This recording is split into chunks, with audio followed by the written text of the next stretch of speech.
grande famille. T'as pas des copains à me présenter? Alors si, justement, parce que je suis aussi agent matrimonial, donc qu'est-ce que tu cherches exactement? Juste un mec normal. Tu te drogues? Mais non, Gabriel. C'est la série française du moment qui cartonne bien au-delà de nos frontières hexagonales. Aujourd'hui, je reçois Grégory Montel, un des acteurs principaux de 10%. Bienvenue à tous dans À l'affiche et bonjour Grégory Montel. Merci beaucoup d'être avec nous. Vous êtes donc acteur de théâtre, de cinéma, mais c'est vrai que votre notoriété a explosé depuis cette série 10% dans laquelle vous jouez un des personnages principaux. Alors 10%, c'est près de 3,5 millions de téléspectateurs pour chaque épisode au moins. Selon vous, qu'est-ce qui explique ce succès fulgurant? Moi, je crois que c'est un savant mélange entre la curiosité du spectateur pour ce milieu-là. Qu'il connaît mal. Hein. Ouais, voilà, qu'il connaît mal. Et en même temps, la force de cette série, c'est aussi l'histoire d'une petite entreprise tout à fait normale. Je dirais que donc ces deux choses font que, je sais pas, j'ai l'impression que c'est ça, le côté extraordinaire et le côté extrêmement normal d'une entreprise normale. Oui, on rappelle qu'on découvre donc les coulisses d'une entreprise d'agents, de stars, de talents de cinéma. Alors, une autre clé de cette réussite, quand même, ce sont ces actrices et acteurs très reconnus qui acceptent, voire maintenant se pressent pour jouer leur propre rôle dans la série. Et pour la 3e saison, qui vient tout juste d'être diffusée en France, ils ont été toujours aussi nombreux à jouer le jeu. Monica Bellucci, Isabelle Huppert, Béatrice Dalle, Julien Doré ou encore Jean Dujardin. Regardez. Dans le premier épisode de la saison, Andrea a eu beaucoup de mal à reconnaître son client, Jean Dujardin. Jean? Hein? Hé, Andrea! Fallait pas te déplacer, je serais passé à l'agence. Putain, il y a urgence là, douche. Une fois de plus, les scénaristes s'en sont donnés à cœur joie pour les aventures des 4 agents et de leurs prestigieux acteurs. Alors, par ordre d'apparition dans les épisodes, on commence avec Jean Dujardin, on enchaîne avec Monica Bellucci, Gérard Lanvin, Isabelle Huppert, Béatrice Dalle. Et action! Andrea, Arlette, Gabriel et Mathias ont repris du service avec les mêmes recettes que dans les 2 premières saisons. Madame Béatrice Dalle, l'actrice, acceptera de se dénuder à la discrétion du... Une plongée dans les coulisses du métier, mêlée aux péripéties intimes des personnages, que les acteurs ont beaucoup de plaisir à retrouver, comme Andrea. Elle est très intelligente, donc c'est hyper agréable de jouer un personnage intelligent, parfois même plus intelligent que soi. C'est assez amusant, parce qu'elle a des super réparties en temps réel, elle prend tout de suite position. Aucun chien n'est maltraité, évidemment. C'est ça. C'est aussi l'effet de surprise qui a joué pour les stars de la saison 3, de la fantaisie et de l'autodérision. On s'autorise peut-être un second degré, une petite introspection sur le métier. On arrive à rire aussi de nous, et je pense que ça fait du bien. 3, 2, 1, action! De quoi enchanter les fans de la série et aller bien au-delà des 10%, en tout cas en audience. Ok, coupé. Excuse-moi, Voilà. faut que je te laisse. Alors, ça fait quoi concrètement de donner la réplique aux plus grandes stars françaises, Isabelle Huppert, ou de se faire aguicher par Monica Bellucci? Ah non, mais c'est pas rien. Hein. Ouais. Non, c'est pas rien. C'est vraiment 2 personnes très différentes en plus. C'est assez amusant parce qu'on a Monica Bellucci, c'est cette espèce probablement une icône de la féminité mondiale. Puis derrière, on a Isabelle Huppert qui est la patronne du cinéma. Mais voilà, toutes les deux ils viennent un peu chez nous. C'est ça qui est amusant. C'est-à-dire qu'il y a à la fois on est impressionné, moi je suis impressionné de les recevoir, et il y a un côté on vient chez vous, et ça on n'a pas trop l'habitude de faire. Et donc ça s'est très très bien passé. Et ils jouent tous le jeu, ils sont prêts à faire un peu tous les exercices qu'impose le scénario. Moi je pense que ça doit être très très agréable de s'amuser avec son image comme ça. Avec son propre personnage. Et puis elles le font parfaitement. Monica, elle fait ça génial. Enfin, elle fait ça avec un humour fou. Ouais. Et Isabelle Huppert, moi je trouve qu'en comédie, Isabelle Huppert pour moi en comédie notamment. Hein. C'est génialissime. Ouais. Alors en tout cas en 2016, évidemment, on le sait, la plateforme américaine Netflix a acheté les droits pour diffuser le programme qui a été rebaptisé Call My Agent et qui est diffusé dans près de 60 pays. Il y a plusieurs adaptations qui sont même en cours. Il y a un côté un peu French Touch à 10%, il y a un côté très français. Vous pensez que ça aussi, ça explique ce succès à l'international ? Peut-être, je sais pas la France où on en est dans le monde par rapport à notre... à l'exigence peut-être française. Oui, mais il y a un côté French Touch, c'est sûr et certain.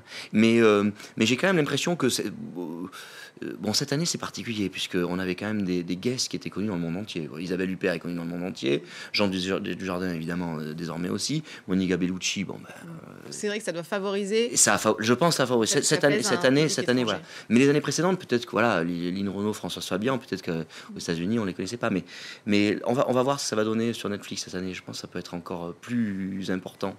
Alors, je voulais vous montrer sur Internet, il existe même un test. Alors, évidemment, je l'ai fait. C'est pour savoir quel personnage devait être votre agent, avec des questions à réponses multiples. Alors, il y a un exemple. C'est votre premier rendez-vous avec votre agent. Vous y allez, 1, ultra préparé, 2, avec un beau discours, 3, sans préparation, 4, avec une boîte de chocolat. Bon, évidemment, j'ai fait le test. Et je vous le donne en 1000. Qui devrait être mon agent ? Ah, mais est-ce que Gabriel Sarda. Pas moi, voilà, c'est moi. Gabriel Sarda, qui saura me rassurer et me faire prendre confiance en mon talent. C'est vrai que ça c'est sûr. Voilà, vous êtes un peu le gentil quand même de l'agence. L'empathique. Ouais. Comment est-ce qu'il évolue votre personnage ? Disons que ce personnage il est assez intéressant parce que finalement c'est peut-être le moins agent de tous ces agents parce que c'est peut-être celui qui a le moins de qualité pour ça, qui est peut-être un peu trop fragile. Un peu dépressif en ce début de saison, donc c'est peut-être le plus romancé, mais en même temps il est extrêmement touchant parce que c'est le plus humain. Et puis c'est lui qui accompagne ses talents. On sait qu'aux États-Unis, jouer dans une série, c'est maintenant presque aussi prestigieux que jouer au cinéma. Pour un acteur, c'est quoi le plaisir de jouer dans une série ? Ah bah alors là c'est clair et net, c'est dur de commencer une série parce que c'est un gros travail, c'est un rythme particulier, mais quand on y revient ensuite c'est de retrouver ce personnage, de le faire évoluer, de le voir évoluer, et puis de faire confiance à des auteurs qui nous connaissent. Ça c'est étonnant ça n'arrive pas au cinéma. C'est-à-dire que je sais que la saison 4, les gens qui vont écrire pour moi, entre guillemets, avec beaucoup, mais ils vont écrire pour nous quoi. Ça c'est extraordinaire. Ça, c'est une grande chance. Et puis, alors, c'est vrai, tout simplement, ça change le parcours maintenant, aujourd'hui, d'un comédien. J'imagine que vous, ça a été aussi le cas. On vous voit, en tout cas, de plus en plus au cinéma, sur grand écran. En ce moment, dans les chatouilles, à voir en salle. Et puis, à la rentrée de janvier, dans 2 films, l'heure de la sortie, aux côtés de Laurent Lafitte. Et Moi, Maman, Ma Mère et Moi, de Christophe Lemann. On va regarder tout de suite quelques images de la bande-annonce. J'ai pas encore vu la bande-annonce. Va-t'en, tu me dégoûtes. Non. Si. S'il te plaît, pour moi. S'il te plaît. Oh la vache. Et moi, qu'est-ce que tu fais là ? On va rentrer.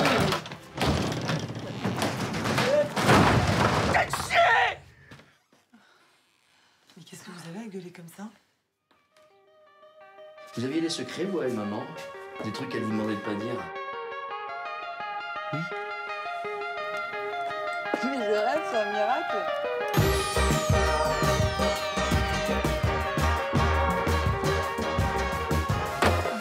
Tu l'as pas vu hier ni avant-hier ? Maman est morte. Voilà, un film choral, il me semble. Dites-nous un peu plus sur ce... Oui, c'est l'histoire d'une famille qui s'est pas revue depuis longtemps et dont malheureusement la maman est décédée. Et moi, mon personnage, Benoît, loupe le train pour aller à l'enterrement. Il loupe l'Eurostar. Et donc il revient un mois après pour ranger sa chambre. C'est vraiment ça. Et là, il y a toute une masse de secrets à dire. Et en fait, sa maman lui apparaît. C'est le fantôme de sa maman lui apparaît. Et elle va le charger de lui dire tous les secrets qu'elle a à dire à tout le monde dans la famille. Donc une comédie sur fond de drame. Et puis vous sortez d'un tournage, je crois, là, c'est un rôle principal. Oui. Voilà, c'est un long métrage que j'ai eu la chance publié. de faire avec Emmanuel DeVos.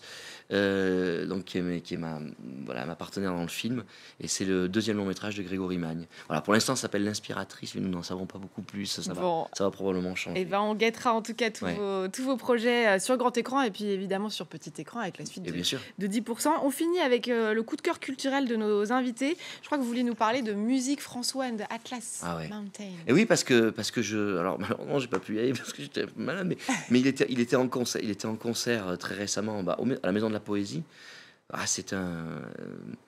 Moi j'aime beaucoup la pop française, et quand on m'a dit tiens, François and the Atlas Mountain, c'est quelqu'un qui révolutionne la pop française dans le sens où il va piocher partout de la musique dans le monde entier. C'est un grand voyageur, et je vous conseille vraiment d'écouter ses albums. Le dernier album traite essentiellement des réfugiés et de ce drame dans le monde qui est le départ de gens de leur famille, de ça, pour essayer de trouver le bonheur ailleurs. Donc ça raconte ça, et c'est quelqu'un qui fait une pop qui est teintée de world music, et voilà, et je trouve que c'est très rare en France qu'on arrive à aller piocher, et qu'on entende des musiciens qui savent piocher dans les plus belles parties du monde, ce qu'ils font de mieux en musique.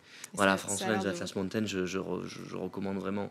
Et là, ils viennent sortir un disque qui est une adaptation des Fleurs du Mal de... On va justement, vous allez voir, écouter quelques notes. Merci en tout cas, Grégory Montel, d'être venu nous voir. On rappelle 10% à voir sur la plateforme Netflix, et puis toutes vos actualités au cinéma à venir. Merci à vous de nous avoir suivis. N'oubliez pas de nous retrouver sur france24.com ainsi que sur tous nos réseaux sociaux. On se quitte donc avec François and the Atlas Mountains en solo, avec le titre À une passante, extrait de l'adaptation musicale donc des poèmes de Baudelaire. Je vous laisse découvrir et vous dis à très vite.